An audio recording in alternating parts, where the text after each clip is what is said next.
최근에 가장 영향력이 큰 해킹 사고를 알려드리면은 크로니얼 파이프라인 송유관 랜섬웨어 감염 사건입니다. 미국 최대 송유관이거든요. 그래서 이게 5월 9일 날 감염이 됐다고 떴어요. 그러니까 5월 8일 날 감염이 됐겠죠. 랜섬웨어로 뿌린 해킹팀에서 이런 메시지를 보냈습니다. 야, 너네 200만 달러 보내. 아니면 나중에 보낼 거면 더블이야? 400만 달러야? 이렇게 보내라. 이렇게 메시지를 보냈어요.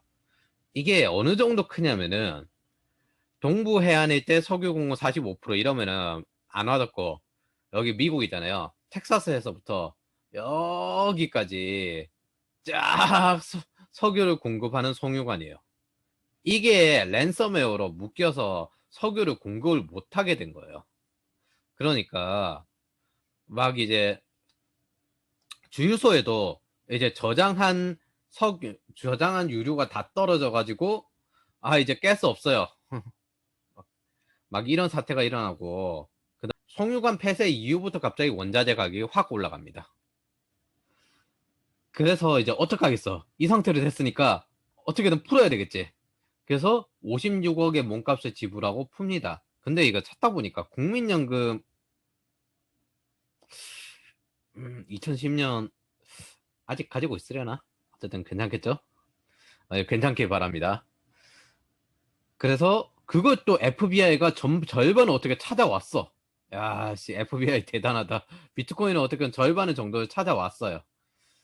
그렇게 돼서 이 사건이 이렇게 끝나는가 싶었더니만은 이제 미국에 계속 해킹이 일어납니다. 뉴욕 지하철 해킹이 일어났고요. 물론 여기에는 이제 그 중간에 차단이 됐어요. 그 다음에 세계 최대 정유업체 해킹 시도가 일어났어요. 근데 뉴욕 지하철 해킹은 중국 정부랑 연계됐을 가능성이 있다 이렇게 나왔거든요. 그러니까 중국이 듣고 야 증거 있냐? 이렇게 딱 말을 했는데 보통은 이렇게 돈을 받으려고 기업을 해킹하거든요.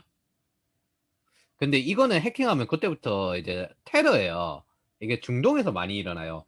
열차를 해킹해가지고 사고를 일으키고 이런 뭐, 원자력 발전소를 이제 공격을 해가지고 그거 터뜨리려고 한다든지, 이거 중동에서 많이 일어나요. 미국은 랜섬웨어 공격이 대테러 수준이다. 9.12 테러급이다. 라고 태도를 완전히 바꿨어요. 번외적으로 알려드리면 국가 간의 해킹은 현재에서는 일상입니다. 이거 마치 음모론 아니냐 뭐 이렇게 생각하시는 분인데, 지금 찾아보면 나오는데 제가 2015년 이런 것들 IT의 뭐 네트워크 엔지니어나 개발자한테 말해도 이게 무슨 음모론처럼 받아들이더라고요. 미국에 사이버 작전 사령부란 게 있어요.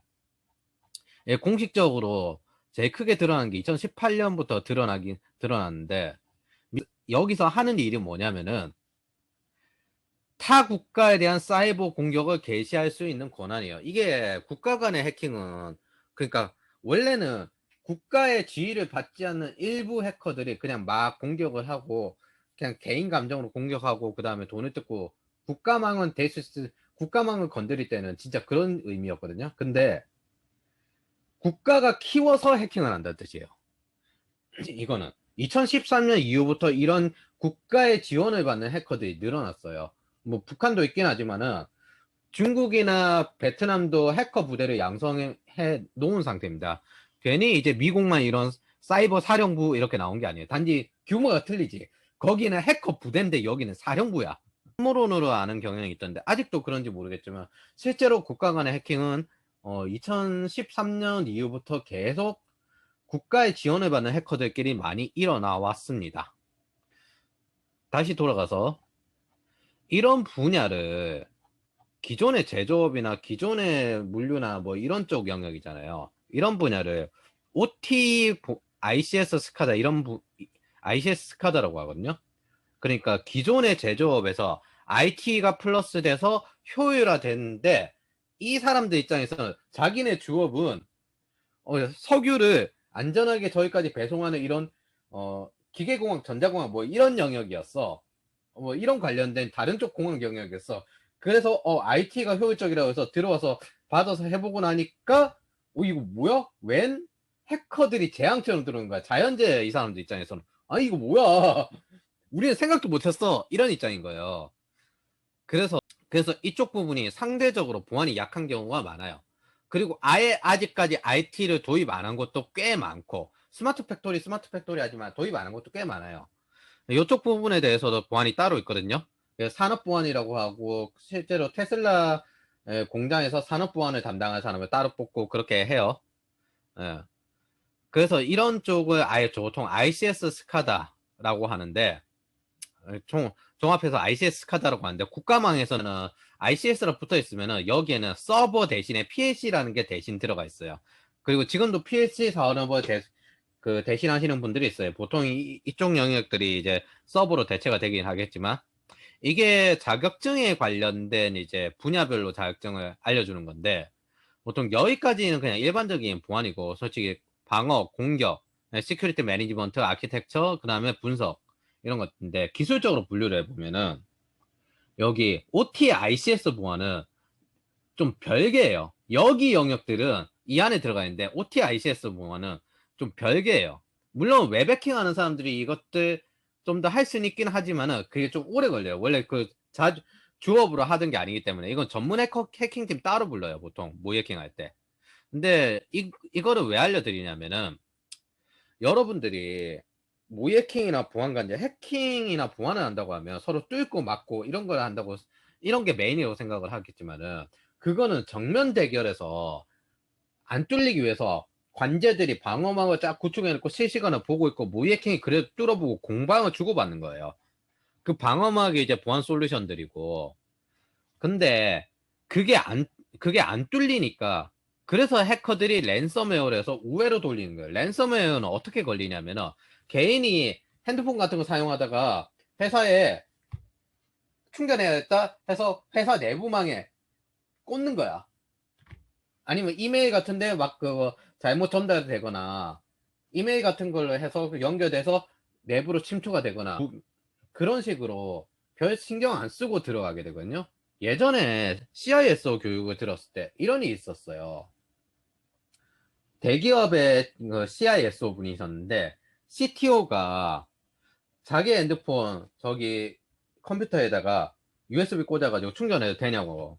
그러니까 우리나라는 사고가 나면은 CISO가 징역을 먹거나 벌금을 내거든요. 그래서 그 입장에서는 저 새끼는 나를 죽이려고 하는 건가? 예. 네 핸드폰이 악성 코드가 하나가 없다고 장담할 수 있으면 꽂아라. 그러니까 나 장담할 수 있다. 저번 주에 공장 초기화했다. 딛고 잡는 거지. 이게 개발자들도 이래요. 개발자들이나 네트워크 뭐 이렇게 담당하시는 분들도 보안하고 좀 무관하니까, 사실 보안이 안 뚫리려면 되게 불편한데 되게 불편한데, 그럼 해커들도 뚫다가 가성비 안 나온다 하고 포기를 하고, 원래 관제단 들어가 있으면 안 뚫려요. 안 뚫려요. 침투를 안 당하니까 일부러 이런 식으로 우회를 하는 거예요. 뭐?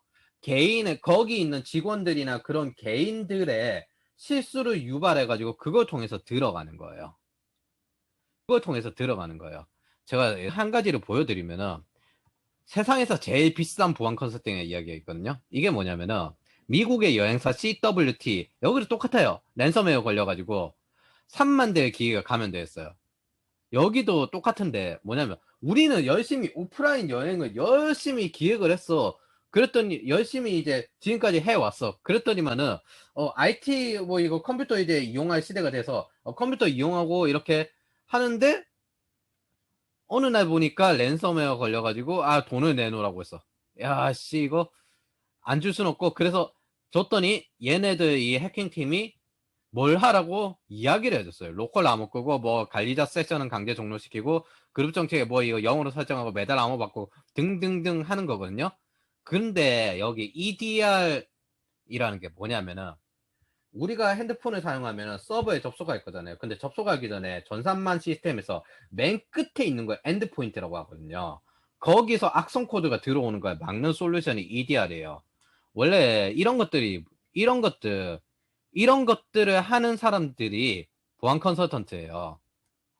어떤 솔루션이 들어가야 되는지. 그러니까 누구는 이걸 보고 이거 그냥 평범한 보안 전문가들하고 다르네 이렇게 하는데, 이거는 뭐냐면은 원래 아무것도 없던 회사에 야, 너네들 이 정도라도 해라.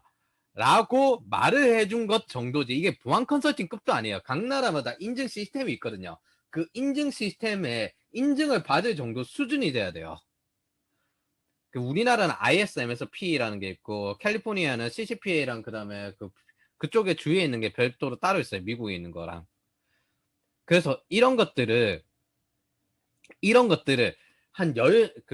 보고서가 한 12개 정도 올라가는데, 그것들을 하나하나 내부에서 사전에 보안을 운영할 수 있도록 체계를 잡아주는 거예요.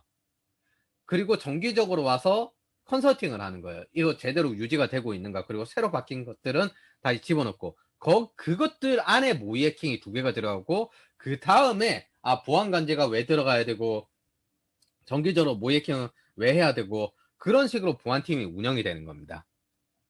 그래서 이런 거 보면은 보안 컨설턴트들이 원래 이런 영역을 확장시켜주는 역할을 해요. 보안의 영역을. 보안 관제나 모의 해킹이나 이런 보안팀이나 이런 것들을 확장시켜주는 영역을 해요. 보안이 필요하다고. 보안에 대한 인식 자체가 원래 없었기 때문에, 원래 그런 사고를 경험해보지 않았고, 이쪽에서 중요한 건 오히려 내부의 산업기술 같은 게 유출이 안 되도록 하는 것들이 더 중요했었는데, IT를 적용하니까 자기네들 입장에서는 재해인 거죠. 아니, 생각지 못한 재해인 거야. 이게 더 효율적이라고 해서 가지고 왔더니만은. 참고로 OT ICS 보안이 상대적으로 좀 약해요. 일반적으로 서비스 보안보다 약한 이유가 뭐냐면은, 여기를 들어가면 첫 번째, 회사들이 전부 제조업계나 아니면 전통적인 기업들이기 때문에 탑다운으로 찍어 누르는 기업이에요. 근데 보안하는 사람들이나 아니면 개발하는 사람들이 이런 회사에 들어가서 탑다운으로 찍어 눌러지고 싶진 않죠. 그리고 그렇게 돈을 많이 주는 것도 아니고. 그래서 기회는 또 이제 서비스, 웹 서비스나 뭐 이런, 그 기회는 애자의 기업들, 기회는 새로운 기업들, 애자의 기업들, 테크 기업들, IT 테크 기업들 이런 쪽에 더 많은데, 요 문화도 그쪽이 더 잘 맞고, 돈도 그쪽이 더 잘 맞고, 여기에 있어봐야 보안 전문가가 뭐 임원을 단다거나 아니면은 부사장을 단다거나 그런 일도 없을 테고, 권력도 더 약할 테고, 그러니까 굳이 여기 안 들어가는 거예요. 굳이 이쪽에 그냥 컨설팅을 할 수는 있어도 들어가고 싶지 않아요. 두 번째 가장 큰 다른 점인데, 얘네들 여기 있는 회사들 특징이 노잼의 도시에 있어요. 이것도 보세요. 나는 뉴욕이나 아니면은 여기 실리콘밸리에 살고 싶은데, 저기가 IT의 중심지야. 저기 있어야 내 테크 기술도 올라가고 그래. 근데 이런데 밑에 내려가 있어. IT하고는 정 다른 데 있어. 이거 한국 똑같거든요. 지방으로 가야 되니까 서울에 있어야 되는데, 그러면 여러분들 입장에 생각해 보세요.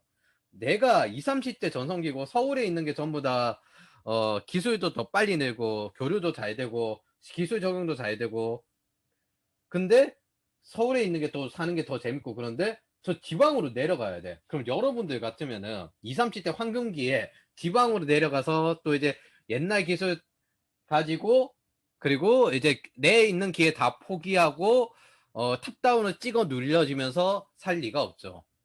그래서 안 가는 거예요. 상대적으로 다른 쪽 기술 영역과 다른 쪽 영역들이 훨씬 더 이득이니까. 예를 들어 여기 클라우드가 있잖아요. 근데 OT ICS에 클라우드를 언제 다뤄봐요? 그래서 산업보안계통에서 잘 안 가는 이유는, 돈을 많이 줘도 사람들 입장에서는, 젊은이들 입장에서, IT인 입장에서는 이득이 없어요. 젊은이들 입장에서 도 이득이 없고. 그래서 상대적으로 좀 약한 게 있습니다.